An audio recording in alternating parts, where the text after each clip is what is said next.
It started like any other Monday morning, with the hum of coffee machines and the faint chatter of coworkers filtering through the sleek, modern office.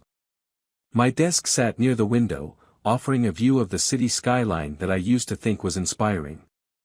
Now, it just felt oppressive. For weeks, the entire team had been under immense pressure. Our company was bleeding clients, and the higher-ups were circling like sharks, expecting miracles from us. That's when I came up with my idea.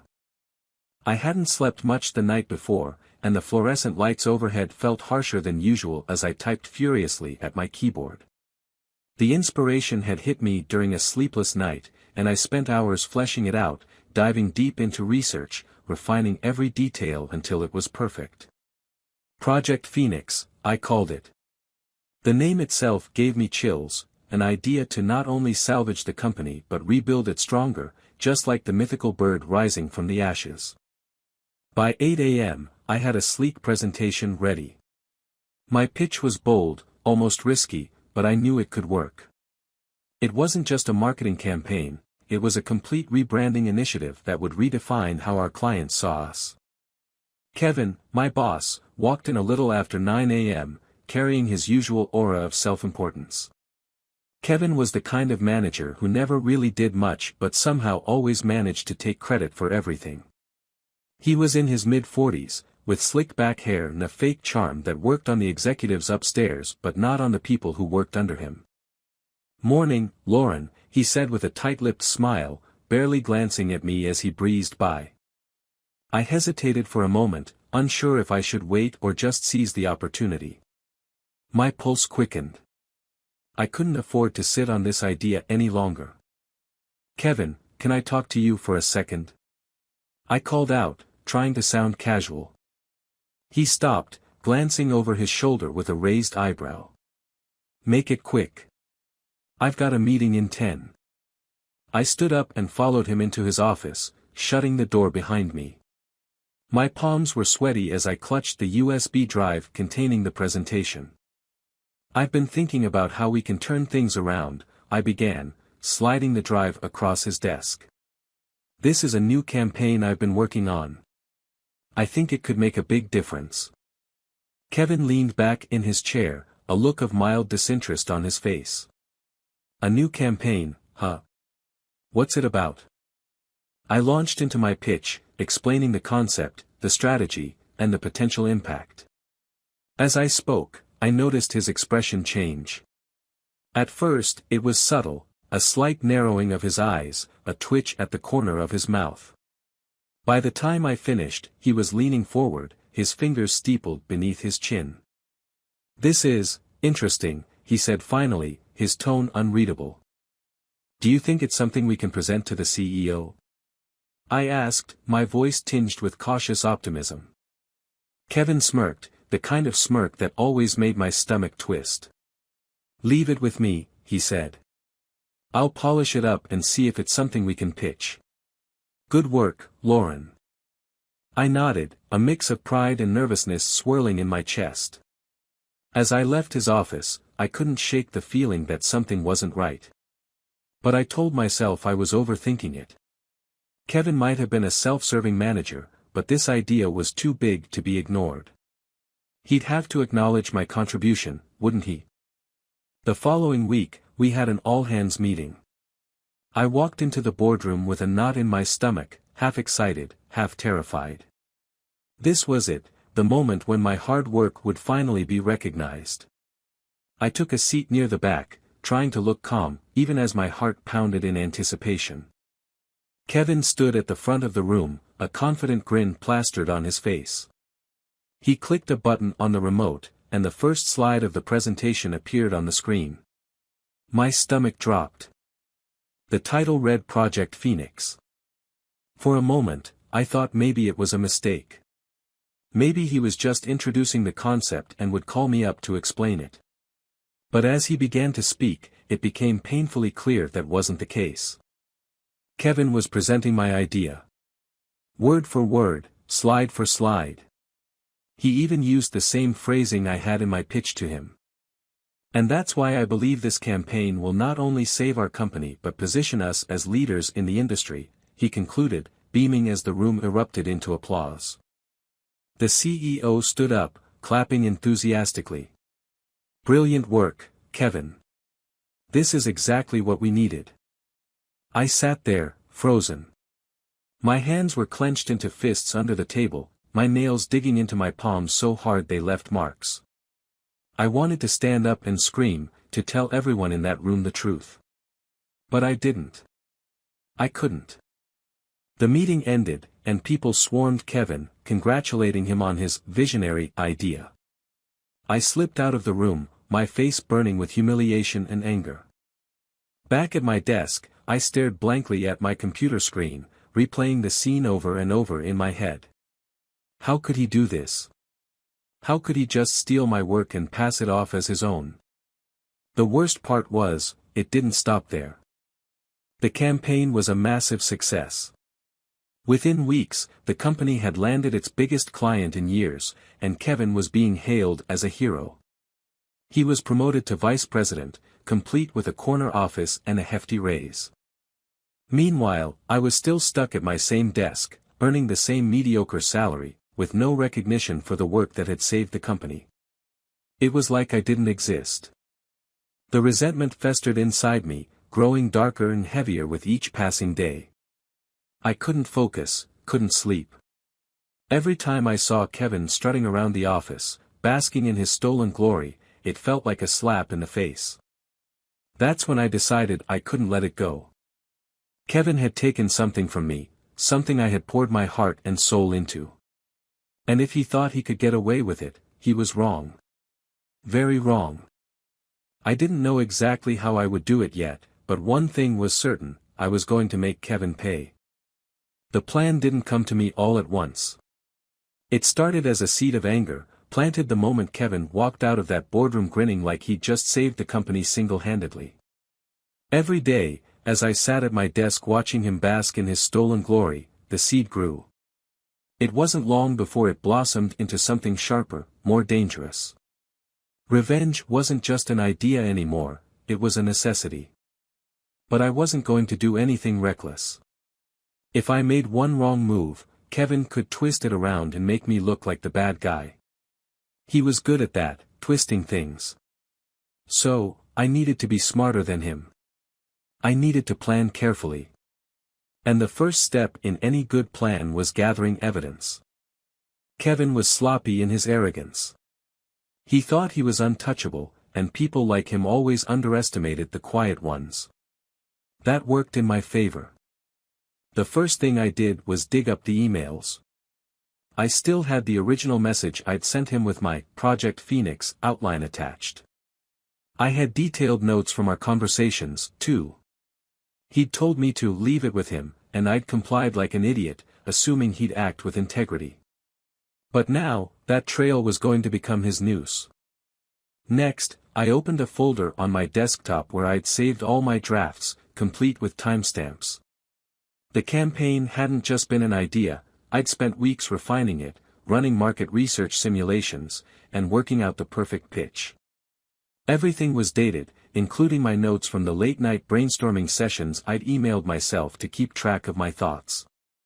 But I knew that wouldn't be enough. Kevin could still argue that he'd helped shape the final product, which was technically true since he'd slapped his name on it before presenting it to the board. So, I needed more. That's when I started talking to my coworkers. Subtly, of course. Over coffee in the break room, during casual chats in the hallway, I started probing. Has Kevin ever taken credit for something you worked on? I'd ask, making it sound like a joke. More often than not, I was met with awkward laughs and hesitant nods. Turns out, Kevin had a pattern. He'd been pulling this stunt for years, stealing ideas from junior employees and presenting them as his own. One coworker told me he'd actually pitched a half-baked concept to Kevin, only to see it presented to the board as Kevin's fully realized strategy 2 weeks later. Then came the jackpot. One of my colleagues, a quiet guy named Tom, had a recording. It was from an office party about a year ago. Kevin, slightly drunk and full of himself, had bragged to a small group about how he always took ideas from his team and polished them up to make them presentable. Half of them don't even realize I'm doing it, Kevin had slurred in the recording, laughing. And the ones who do? Well, what are they going to do about it? Quit. Tom had kept the recording out of spite, but he hadn't done anything with it. He'd figured it wasn't worth the hassle. But when I told him what had happened with Project Phoenix, he didn't hesitate. He handed it over, along with a knowing look that said, "Go get him." Once I had enough evidence, I created an anonymous email account. I spent hours drafting the email, making sure every detail was perfect. The message wasn't just for the CEO, it was for the entire board of directors. I laid out everything, the original emails, the drafts with timestamps, the testimony from my coworkers, and, of course, the recording. I made sure to frame it carefully. I wasn't just calling out Kevin for stealing my work, I was pointing out a pattern of unethical behavior that could damage the company's reputation if it ever became public. I wasn't asking for recognition, at least not explicitly. I was asking the board to investigate for the good of the company. But I didn't hit send. Not yet. I needed to ensure maximum impact, and that meant timing it perfectly.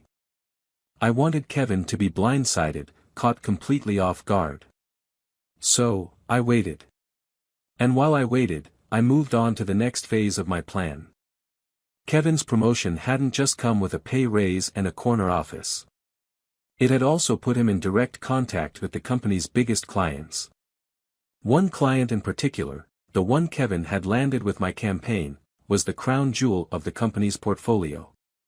If they ever decided to leave, it would send shockwaves through the entire organization. I reached out to them anonymously. It wasn't hard to figure out who to contact. The client's chief marketing officer, Rachel, had been quoted in a press release praising Kevin's visionary leadership and the brilliance of Project Phoenix. Her contact info was easy to find online. I sent her an email, short and to the point. Subject, urgent, truth about Project Phoenix. Dear Rachel, I thought you might want to know that the campaign you've credited to Kevin wasn't actually his work. I've attached evidence proving that the idea, strategy, and execution were all stolen from one of his employees. Kevin has a long history of this behavior, and I felt it was only fair that you knew the truth. If you'd like more details, let me know. Sincerely. A concerned employee. I attached the same evidence I'd compiled for the board, minus the recording. I figured that might come across as too aggressive at this stage. Then I hit send and waited. 2 days later, I got a reply. Thank you for bringing this to my attention. I will be discussing this with my team immediately. Please keep this conversation confidential. It was short, but it was enough. I could practically see the cracks forming in Kevin's carefully constructed facade. Everything started to unravel faster than I'd anticipated. The client must have acted quickly because, within a week, whispers were circulating around the office. People were speculating about why Rachel hadn't returned Kevin's calls or why she'd cancelled their upcoming meeting. Kevin looked stressed, which was a rare sight. Then came the email from the CEO, an emergency board meeting scheduled for Friday morning. I didn't know exactly what was going to happen, but I knew it wasn't good news for Kevin. And I wasn't done yet. I'd been holding on to the most explosive part of my plan, the leak to the media. If the board decided to sweep everything under the rug, I needed a backup plan. There was a popular business blog that specialized in exposing unethical practices in corporate America. I drafted a message to them, including all the evidence I'd compiled, and saved it as a draft. All I had to do was hit send. By the time Friday morning rolled around, I was ready for whatever came next. Kevin had stolen my work, my recognition, and nearly my career. But he was about to learn the hard way that when you play dirty, you eventually get buried in the mess you create. Friday morning came with an unusual tension in the office. Kevin, who was usually quick to strut into the building with an air of invincibility, walked in looking less polished. His tie was slightly askew, and he had a deep furrow in his brow as he made a beeline for his office without so much as a smug grin at anyone. I could tell he was nervous. Maybe Rachel, the client, had already said something to him. Maybe the whispers from the staff were starting to get to him. Either way, it was satisfying to watch him squirm for once. The emergency board meeting was set for 10 a.m., and Kevin disappeared into the executive conference room with the other higher-ups. From my desk, I had a perfect view of the glass-walled room. I could see the CEO sitting at the head of the table, his face as stern and unreadable as ever. Kevin sat to his right, hunched slightly, a stark contrast to his usual confident posture. I wasn't in the room, but I didn't need to be. I knew exactly what was happening. The boardroom discussion began with what I assumed was a presentation of the evidence. It didn't take long before things escalated. Even through the thick glass walls, I could see Kevin gesturing wildly, his mouth moving a mile a minute as he tried to defend himself. I imagined him scrambling to explain the emails, the drafts, the recording. Maybe he was trying to spin it, claiming he'd collaborated with me or that he'd merely refined my ideas. But I knew there was no way to talk his way out of this. The evidence was airtight. The CEO leaned forward, his hands clasped together, listening intently. The other board members whispered among themselves, their expressions a mix of shock and disapproval. It wasn't long before the CEO raised his hand, cutting Kevin off mid-rant. Kevin's shoulders slumped as the CEO spoke, his tone calm but firm. I could almost hear the words, "This behavior is unacceptable." The meeting dragged on for nearly 2 hours. By the time it ended, Kevin emerged looking pale and shaken. His usual swagger was gone, replaced by something closer to desperation. He didn't go back to his office. Instead, he headed straight for the HR department. My stomach twisted with a mix of satisfaction and apprehension. I knew this was the beginning of the end for him, but I also knew he wouldn't go down quietly. People like Kevin never did. I overheard snippets of conversation as coworkers speculated about what was happening. Some were gleeful, thrilled to see the man who'd wronged so many finally get what he deserved. Others were nervous, worried about the fallout. By the end of the day, the company's internal email system lit up with a message from the CEO. It was vague but telling. Effective immediately, Kevin will no longer be with the company.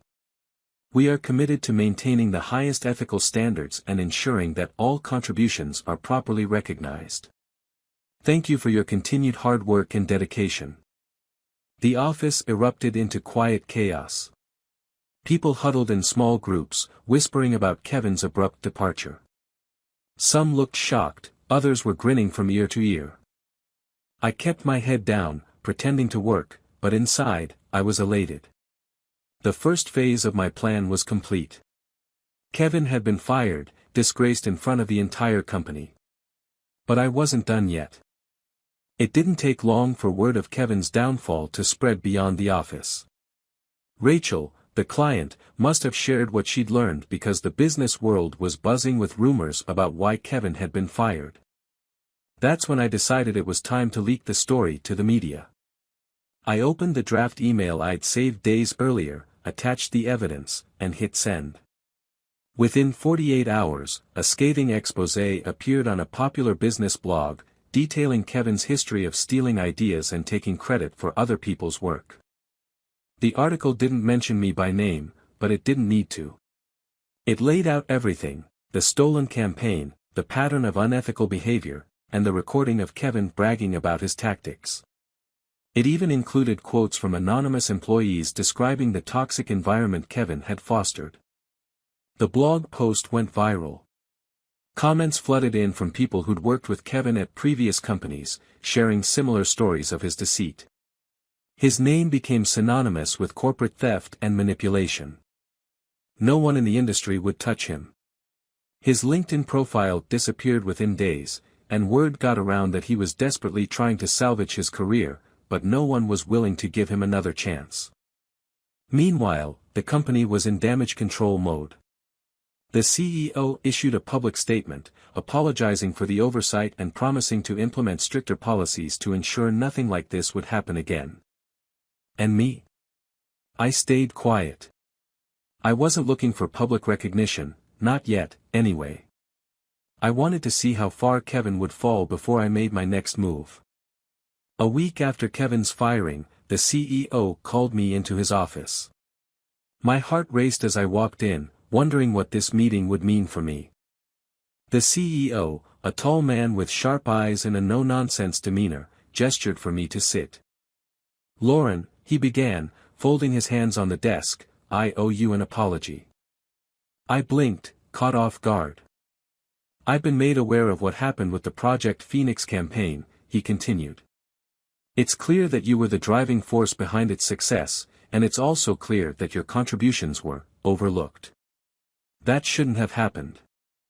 "Thank you," I said, keeping my voice steady despite the flood of emotions swirling inside me. "We value your talent and dedication," he said. "And to make things right, we'd like to offer you Kevin's former position. Vice President of Marketing." For a moment, I couldn't speak. This was everything I'd worked for, everything I'd dreamed of. But it wasn't enough. "Not yet." "That's a generous offer," I said finally. "But I'd like to discuss a few conditions." The CEO raised an eyebrow. "Such as?" I outlined my demands: a higher salary, more creative freedom, and the implementation of stricter policies to ensure that employees' contributions were properly recognized going forward. I also requested a public acknowledgement of my role in the success of the Phoenix campaign, not because I wanted the glory, but because I wanted the truth to be known. The CEO agreed to all my terms. By the time I left his office, I felt a sense of triumph I hadn't experienced in months. But there was still one last piece of the puzzle left to deal with. The next day, I got a call. It was from Kevin. He sounded desperate, almost panicked. "Lauren," he began, his voice shaky, "we need to talk." I didn't respond right away. Part of me wanted to hang up, to let him stew in the mess he'd created. But curiosity got the better of me. "What do you want, Kevin?" I asked, my tone cold. "I know what you did," he said, his voice rising with anger. "You set me up. You ruined my career." "You ruined your career," I shot back. "I just made sure everyone knew the truth." There was a long silence on the other end of the line. Then, in a quieter tone, he said, "Please. You've already taken everything from me. I just need a recommendation. Something, anything to help me get back on my feet." I let out a bitter laugh. "You want me to help you? After you stole from me? After you tried to erase me?" "Lauren, please," he pleaded. "I made a mistake. I'll do anything to make it right." I thought about it for a moment, then said, "Here's my advice, Kevin, learn how to do the work yourself. Because from now on, no one else is going to do it for you." And with that, I hung up. I'd gotten my revenge. And for the first time in months, I finally felt free. In the weeks following Kevin's firing, my life had transformed. I was now Vice President of Marketing, a title that came with a corner office, a significant raise, and the respect I had fought so hard to earn. The satisfaction of seeing Kevin's downfall was bittersweet, but mostly, I was just relieved it was over. I had won. Or so I thought. Everything seemed to be falling into place until the email landed in my inbox. It was a Friday evening, and most of the office had cleared out early. I was finishing up a campaign proposal when a notification pinged on my screen. The sender was anonymous, the subject line simple, "You think it's over?" I frowned and clicked on it. The email contained only a few sentences, but each one hit like a punch to the gut. "Lauren, you're not as innocent as you think. Kevin wasn't the only one stealing ideas, was he? You might want to think carefully before celebrating your victory. Attached is something you'll want to see." I hesitated for a long moment before opening the attachment. My hands trembled as I clicked on the file. It was a PDF, and as it loaded, my blood ran cold. It was an internal report, one I vaguely recognized. It had been from my early days at the company, before Kevin was even my manager. The report outlined a small-scale campaign I had worked on, one that had gained some modest traction but hadn't made waves at the time. Except, this report wasn't entirely mine. The name on the first page wasn't mine either. It was from a former intern, a shy and brilliant young woman named Chloe, who had left the company shortly after submitting the report. I had barely worked with her, but I remembered her. And now, staring at this document, I realized something horrifying. The core concept of the campaign I had used as the foundation for Project Phoenix, the idea that had eventually saved the company, had come from Chloe's report. I had tweaked it, expanded on it, and added my own spin, but the skeleton of the idea, it wasn't mine. I sat there, staring at the screen, my mind racing. I hadn't stolen Chloe's work intentionally. At least, I didn't think I had. At the time, I'd been working on so many projects that her report must have seeped into my subconscious. Or maybe I'd told myself that changing enough details made it my own. But now, with the evidence in front of me, I couldn't deny the truth. I had done to Chloe what Kevin had done to me.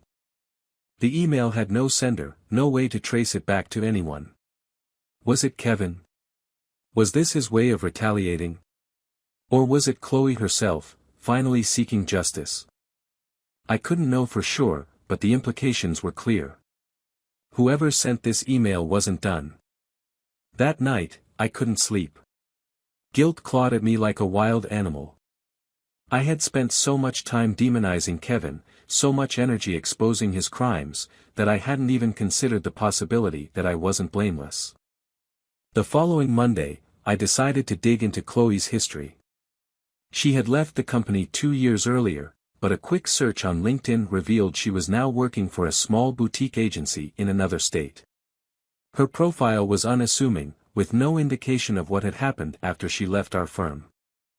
I sat there for a long time, staring at her photo, before finally sending her a message. Hi Chloe. This is Lauren. I worked with you briefly at my old company. I came across something recently that I believe belongs to you, and I'd like to talk about it if you're willing. Let me know if you're available. She responded later that day, agreeing to a video call. When her face appeared on my screen, I was struck by how different she looked, older, sharper, with a confidence I didn't remember from her time as an intern. What do you want, Lauren? She asked, her tone neutral but wary. I took a deep breath. I need to apologize. And explain. I told her everything, about Kevin, the campaign, the fallout, and the email I had received. I admitted that I had used elements of her report without giving her credit, and that I hadn't realized the extent of it until now. For a long time, she didn't say anything. Then, she leaned back in her chair and smiled, a cold, knowing smile that made my stomach drop. So, you finally figured it out, she said. I froze. What do you mean? I sent the email, Chloe said, her voice calm and steady. I've been watching you ever since you got promoted. You think Kevin was the only one who stepped on people to get ahead? You've been doing it too, Lauren. Maybe not as blatantly, but you're no better than him. That's not true. I protested. I didn't mean to. To what? To steal from me? To erase me? She interrupted, her voice rising. Do you have any idea what it felt like to watch you take my work and use it to climb the ladder? I had to leave the industry for a year because no one would take me seriously after you passed off my idea as your own. I didn't know. You didn't care, she snapped. I sat there, speechless. She was right. I hadn't cared, not enough, anyway. Chloe leaned forward, her eyes narrowing. Here's what's going to happen, she said. You're going to publicly acknowledge that Project Phoenix wasn't entirely your idea. You're going to give me the credit I deserve, and you're going to make sure everyone knows what you did. If you don't, I'll leak this myself. And trust me, I have no problem burning both of us to the ground if that's what it takes." Her words hit like a sledgehammer. I thought about everything I had fought for, everything I had built. If this came out, my reputation would be destroyed. The board would strip me of my position, and I'd be branded a fraud just like Kevin. But I couldn't argue. She was right, and I knew it. The next day, I sent an email to the entire company, as well as to the CEO and the board.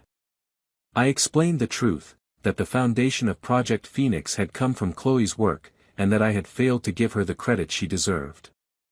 I attached her original report and publicly acknowledged her as the original creator of the concept. The fallout was swift. The CEO called me into his office that afternoon. He wasn't angry, just disappointed. "Lauren," he said, "I appreciate your honesty, but this is a serious breach of trust. We can't have someone in leadership who doesn't uphold the values we stand for." I nodded, my throat tight. "I understand." I handed in my resignation that day. As I packed up my office, I felt a strange mix of emotions: regret, relief, and something else I couldn't quite name. I had lost everything I had worked for, but for the first time in years, I felt free. Before I left, I received a message from Chloe. "I didn't expect you to actually do it," she wrote. "Maybe you're not as bad as I thought. Good luck, Lauren. Try not to screw over anyone else." I smiled faintly and closed my laptop. I had thought revenge would be the end of the story, but it turned out it was only the beginning. And now, I had to start over, not as the person I had been, but as the person I wanted to become.